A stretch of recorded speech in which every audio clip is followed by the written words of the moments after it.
Alrighty, ladies and gentlemen, it is time for your Wrestlemania 32 preview. This show can really go either way. You know, it might suck if the main events don't deliver. You know, there's lots of filler matches.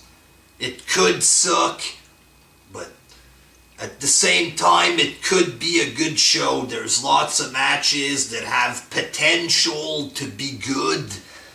You know, if WWE allows the matches to be good. The build-up to WrestleMania has been shit so far. We don't know what, the go-home show is going to be like, so.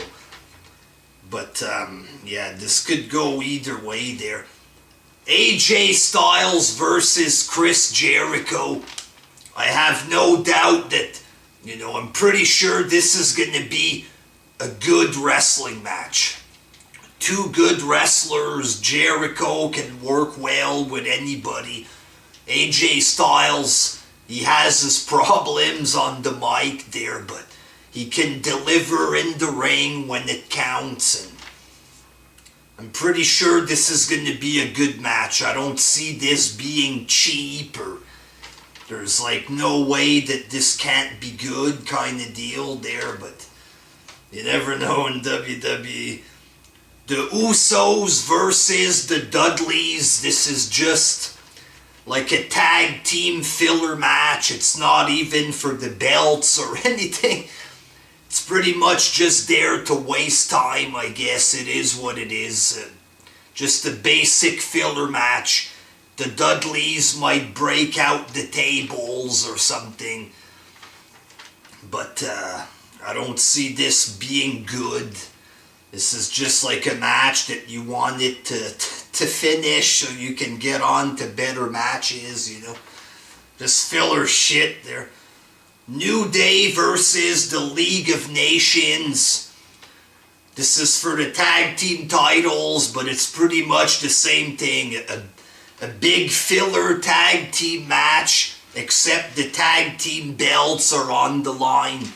You're gonna get some comedy in the match maybe, but the League of Nations are very, very boring, when some of these guys are good individually, but the whole League of Nations concept, when they're together and stuff, it's just very boring. So this is just going to be a filler match. It might be a bit okay, but probably just okay at best is what I'm guessing.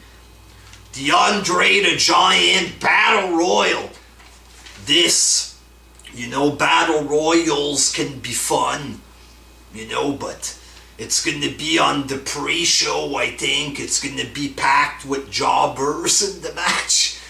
Nobody's going to give a shit. It'll probably just be quick, like 5 minutes, I'm guessing. Full of fucking jobbers in the match there. Last year I think it was Big Show that won. It doesn't really matter. It's on the pre-show, so it's pretty much just a big pre-show jobber match, a glorified jobber match there. It's just to give a chance for the people to be on the card. It could be a fun match, but it's going to be a jobber fest, you know what I'm saying? Kalisto versus Ryback.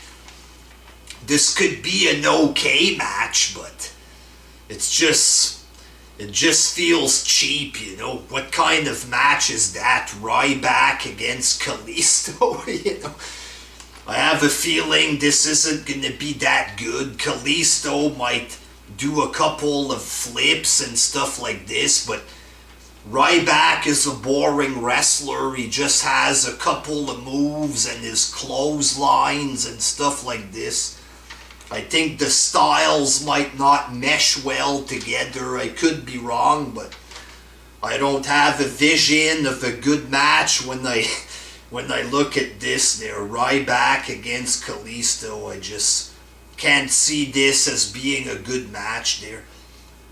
Charlotte versus Becky versus Sasha Banks.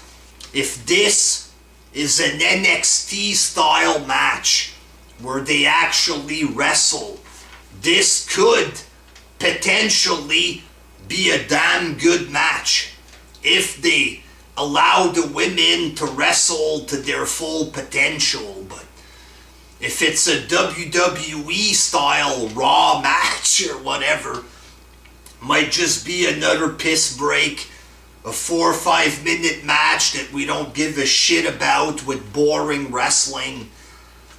You know what I'm saying?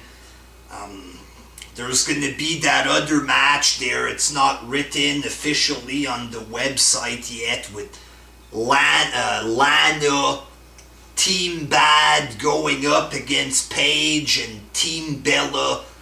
That's going to be a boring piss break match guaranteed, with fuck all happening there. It's Lana's debut match, I think, so I'm not expecting good wrestling in this match. It's going to be 10 women against 10 women, or 5 on 5. I'm not sure. They're going to run in each their turn, and it's going to be over pretty quick, I imagine.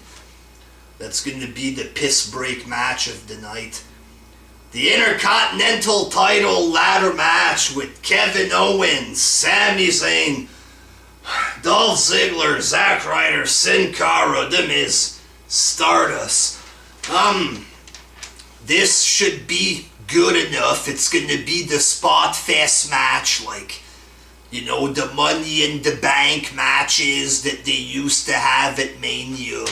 This is going to be the bumpy flip, you know, falling through tables, the spot fest match.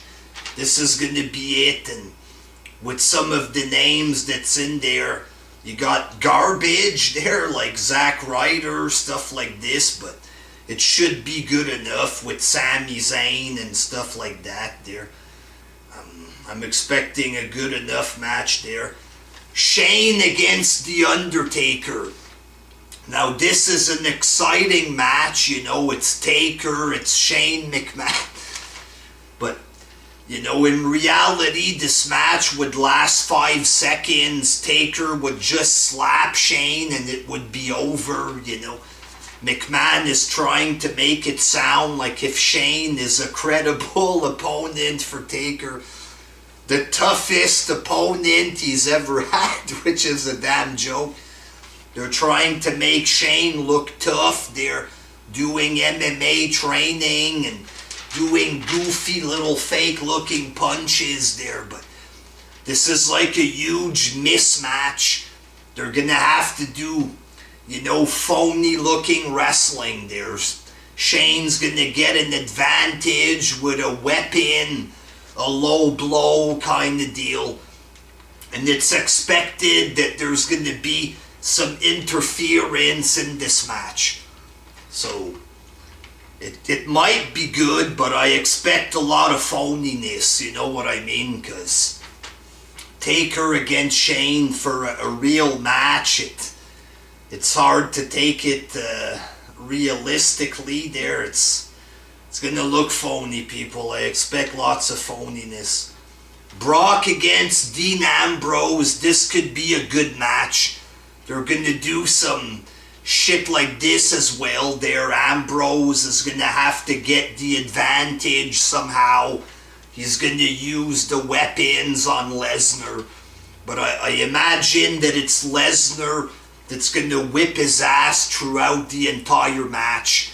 I think Lesnar's going to beat him, and Ambrose is going to look like the guy that just didn't want to quit. No matter how much punishment he got, he kept getting up or whatever to take more. And this might come out like Steve Austin getting beat by Bret Hart, but he still came out as a winner, even though he lost, you know what I'm saying?